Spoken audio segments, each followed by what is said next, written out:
The year is 1995. The location is Puerto Rico. The barometric pressure is completely irrelevant. What's the point? It was a warm March morning when Juan Smith got out of his waterbed to check on his farm. What he saw haunts him to this day.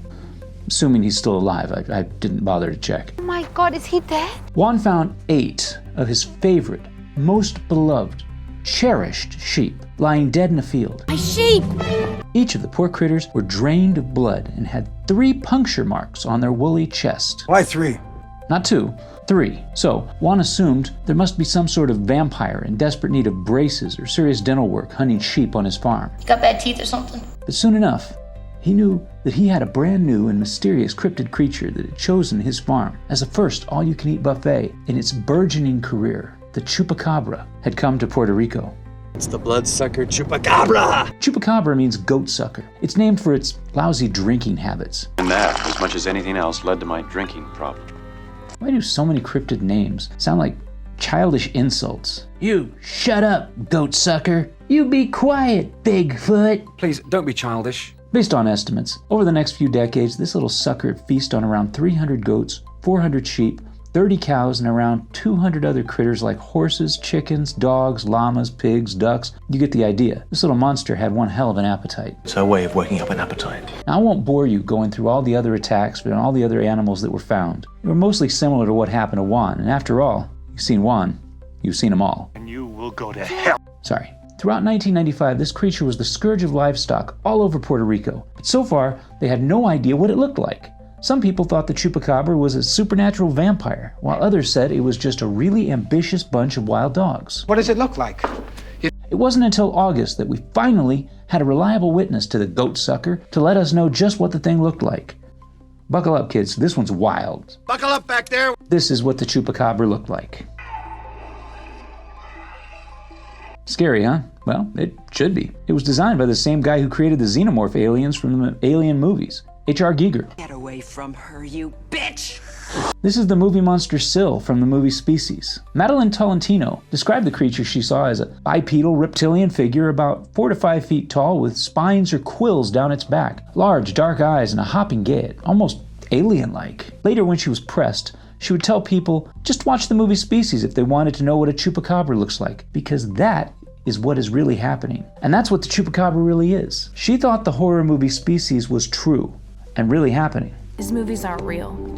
It seems Maddie saw the horror movie a week before her sighting and was convinced that Syl, the monster alien from the movie that scared her, was real.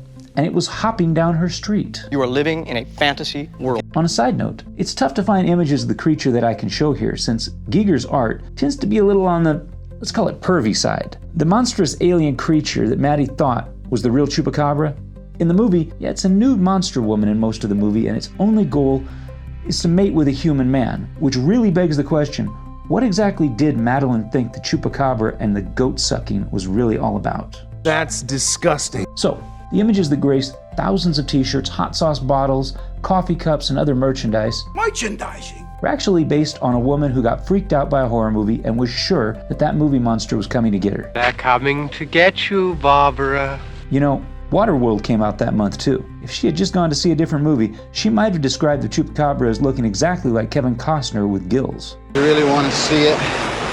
Whatever it looks like, the Chupacabra's resume of chaos is really impressive. Take the November 1995 incident in Caguas, Puerto Rico. A family reported that a mysterious creature broke into their home, destroyed a teddy bear, and left behind slime and rancid meat. This guy took my teddy bear. Let's analyze that for just a second. This supposedly terrifying alien vampire predator broke into a house, completely ignored the humans, had some kind of a beef with the stuffed animal, and left behind its lunch. That's not a monster, that's like every horrible roommate I've ever had. But here's where the story gets even weirder. Just like what happened when the song Despacito became popular, anything Puerto Rico has, America needs to take for its own. Chupacabra made its way to Texas soon, and even got a makeover for the Stars and Stripes. That's America for you. People started seeing Chupacabras, but they looked absolutely nothing like Maddie's Hollywood nightmare. The new monster that Texans were calling Chupacabra didn't look like some silly movie monster, no. Our version looked a lot more like a hairless and sick coyote. Oh, that's much worse. It's like if Japan made Godzilla and then America said, hey, that is a really cool monster. We're gonna make our own version, but ours is gonna be a clinically depressed frog with anger issues. Awesome, right? No, wrong, my friend. University of Michigan biologist Barry O'Connor looked into these new specimens and sightings, and he could be paraphrased as saying, what the hell is wrong with you idiots? Any moron could tell that's just a damn coyote. Biologists are mean. But that explanation isn't nearly as fun as a mythical monster, and it also tends to make people want to avoid biologists in general. Despite apparently being largely fueled by imagination and exaggeration, the Chupacabra has somehow become more successful than most of us will ever be. More money than you ever dreamed of. It starred in a Netflix movie called Chupa. It appeared in the X-Files. It got book deals. It even landed a spot on Futurama and on Supernatural. Not bad for something that probably doesn't exist. Yeah, well, you know, that's just like, your opinion, man. Don't get me wrong, something killed a lot of animals, but there is no part of the existing evidence that suggests anything supernatural. The wounds, when actually examined, are more consistent with the beaks of carrion-eating birds like crows or vultures, and they were probably made after the animal died. Yeah, that makes sense. What we probably have is legitimate attacks by feral dogs or even an invasive species, but not the movie species. Guess I'm in the wrong species, huh? What can we learn from this bizarre journey? The Chupacabra isn't just a fake monster. It's a perfect case study in how modern myths are born. In the past, legends took centuries to develop. Some old guy would see a weird shadow in the woods and tell his grandson about it. And 400 years later, you'd have a tale of vampire trees or mutant rocks. But in our world of movies, 24-hour news, and the internet, we can create and spread a global monster legend in just months. The Chupacabra jumps straight from Hollywood into our collective nightmares, and then to our news, and then to our t-shirts and meat rubs and baseball teams. Merchandising! Where the real money from the movie is made. It's the first cryptid with a clear birth certificate, July 7th, 1995, the release date of the movie Species. And that's way more fascinating than if it were real. We didn't discover a monster, we invented one, together as a society. Then we franchised it and we started making money off of it. Franchise. Franchise. Franchise. Franchise. Franchise. So here's to the Chupacabra, the monster that proves we don't need supernatural forces to create legends. We just need a scary movie, a vivid imagination, and the internet. So, Chupacabra.